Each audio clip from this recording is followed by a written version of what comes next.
Continuamos aquí en Para Toda Mujer. Seguimos hablando sobre lo que es el accidente cerebrovascular con el doctor Miguel Jacobo, neurólogo. Doc, habíamos quedado en esto de los factores de riesgo. ¿Cuáles serían esos factores? Bueno, es muy importante resaltarlos porque muchas veces los omitimos. Y si nosotros atendemos estos factores, disminuimos, como decía, en un 80% la factibilidad de padecer un accidente cerebrovascular. Fundamentalmente, en primer lugar, la hipertensión arterial. Nosotros, en muchos casos, no sabemos si somos hipertensos o no. Otras veces, sabemos que somos hipertensos y no hacemos controles adecuados. Y otras veces, nuestra hipertensión es lo suficientemente o está en un escenario donde no siempre para el médico es fácil tratarla. Para que te des una idea, solo el 17 al 20% de los casos está correctamente tratado, digamos, sumando todos estos factores. Entonces, ¿cuán importante es, digamos, el manejo, el control de la presión arterial?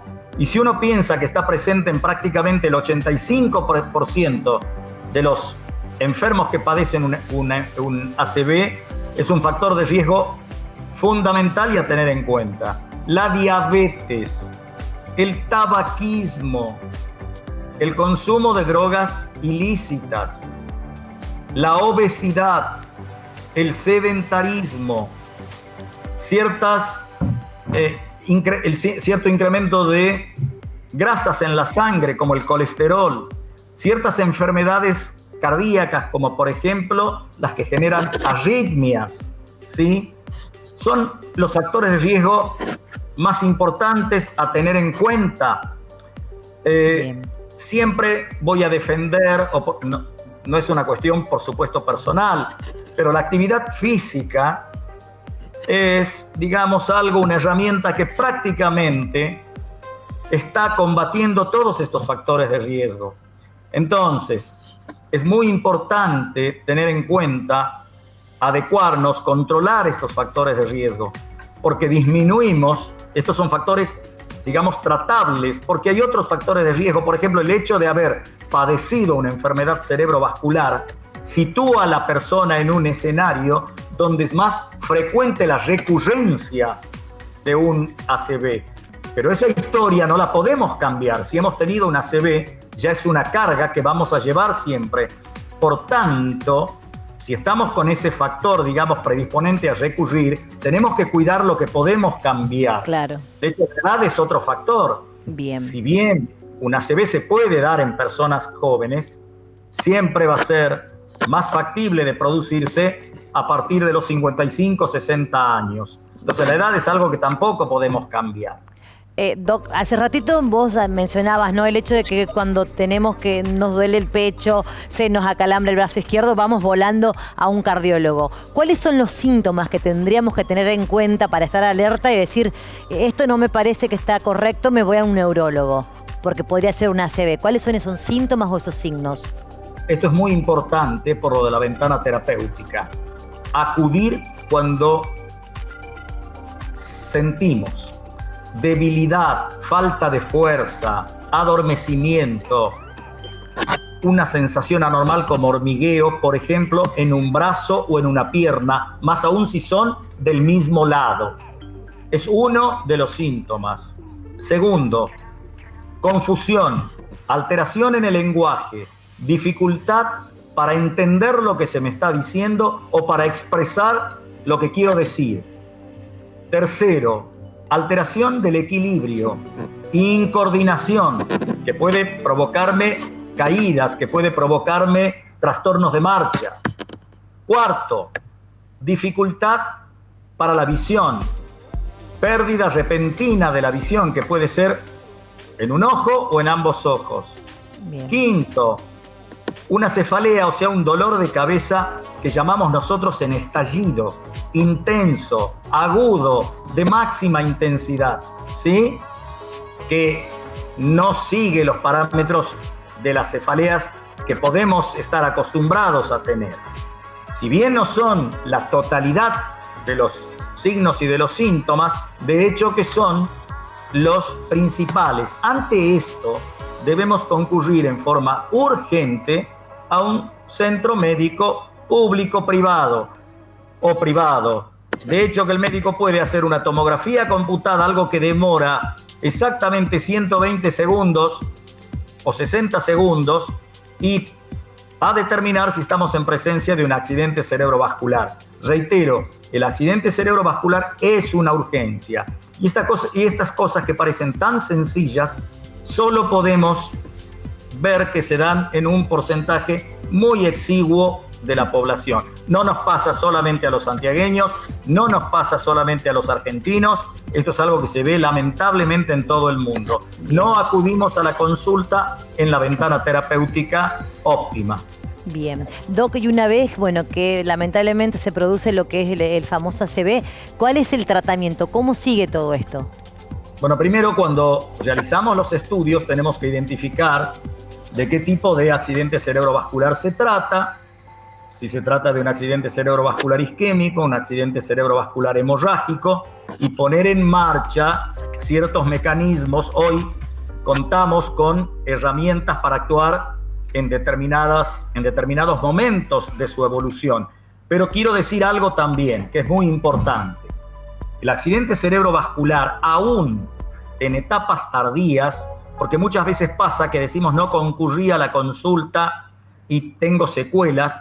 Hoy hay conceptos como, por ejemplo, de neuroplasticidad, donde es muy importante saber que podemos abordar mediante un tratamiento multidisciplinario, donde juega un rol la persona, digamos, que hace taller ocupacional, el fonoaudiólogo, el neurofisiatra, el kinesiólogo, y es muy importante que ese paciente reciba también un abordaje de tratamiento donde intervienen muchos profesionales, y podemos hacer muchísimo por la persona que ha padecido una enfermedad cerebrovascular. Creo que está en todos nosotros poder revertir estos números de prevalencia, de incidencia, que siguen siendo muy preocupantes. Si bien, vuelvo a repetir, pareciese ser que con el mensaje que estamos dando todos a fines de octubre, y donde, vuelvo a repetir, ustedes ocupan un rol muy, pero muy trascendente, pareciera ser que en los últimos años hay un atisbo de mejoría, como que estos números los hemos bajado. Eso estamos observando. Doc, ¿y esto se da más en hombres, en mujeres o es indistinto? Bueno, es una pregunta excelente. La verdad que se da más en hombres, aunque se ha visto también que cuando se da en mujeres, la gravedad es mayor que en los hombres, y aún hoy se puede ver que ha superado la mortalidad al cáncer de mama. Entonces, es importante para ambos el hecho de poder atender a estos factores de riesgo. En las mujeres, por ejemplo, algo que no mencioné, juegan un rol, sobre todo en las jóvenes, los anticonceptivos orales. Y si las jóvenes, y esto es un mensaje a las jóvenes, están tomando anticonceptivos orales, que es algo que obviamente no voy a opinar, es un tema que lo manejan y muy bien con los ginecólogos. Claro. Pero debemos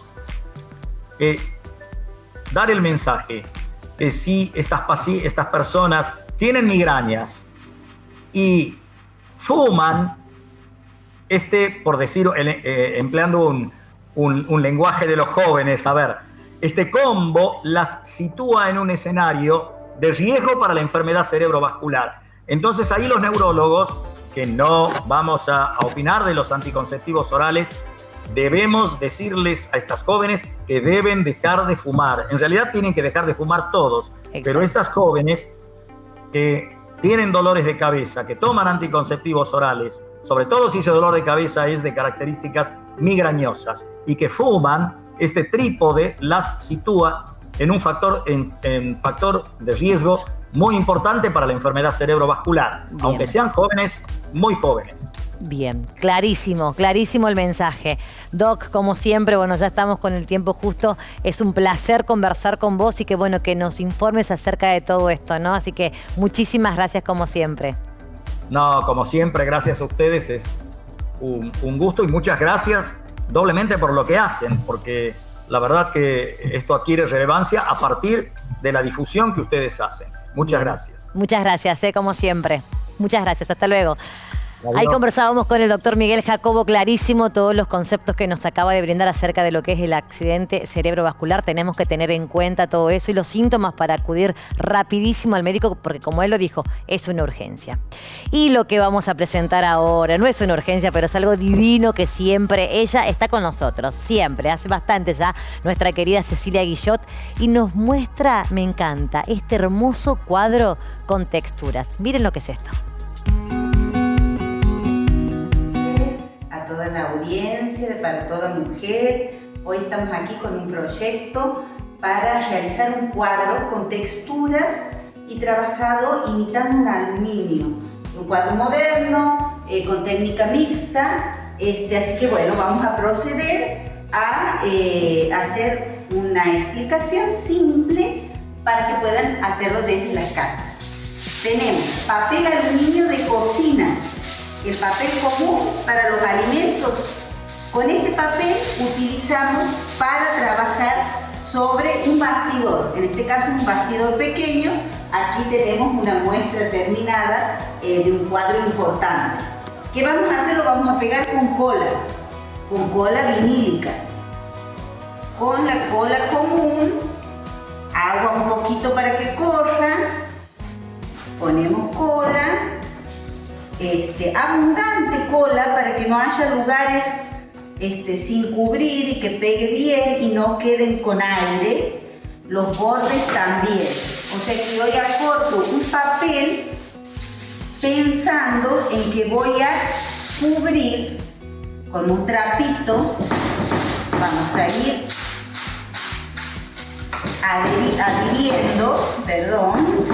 adhiriendo el papel metalizado y después los bordes también van a ir pegados. Todos los bordes prolijos, entonces ya tenemos una parte del cuadro con el papel pegado. ¿Qué vamos a hacer? Vamos a trabajar con enduido. Cualquier enduido. El enduido para paredes, interior, exterior, cualquier enduido viene bien. Vamos a morder una parte del papel y vamos a hacer algún diseño con textura con el enduido. Dejamos secar seguramente unas cuantas horas y vamos a proceder al segundo paso. El segundo paso del enduido sería esto. Tenemos colocado el papel aluminio, los bordes bien adheridos, el enduido seco y con una base de pintura látex o acrílica blanca. Vamos a trabajar con aguadas. Vamos a mojar. Aquí en este caso trabajo con dos componentes: marrón, chocolate y negro. Vamos a poca pintura y mucha agua. Entonces vamos manchando, vamos corriendo, vamos a trabajar también los bordes. Siempre tiene una continuación los bordes. Vamos dando partes más claras, partes más oscuras y realizamos este trabajo que es tan lindo, moderno. Podemos poner en cualquier lugar de la casa, podemos utilizar otros tonos. Descargamos el pincel, he utilizado un poquito de negro para lograr este efecto. Está mojado, por supuesto, hay que dejar secar. Y este es el trabajo. Esta es la finalización. Lleva una terminación envejecida. Podemos envejecer el aluminio también con el mismo acrílico o lo podemos dejar al aluminio como está, bien brillante. Bueno, gracias Susi, espero les haya gustado esta demostración cortita para realizar una obra de arte en el bloque de arte de Para Toda Mujer.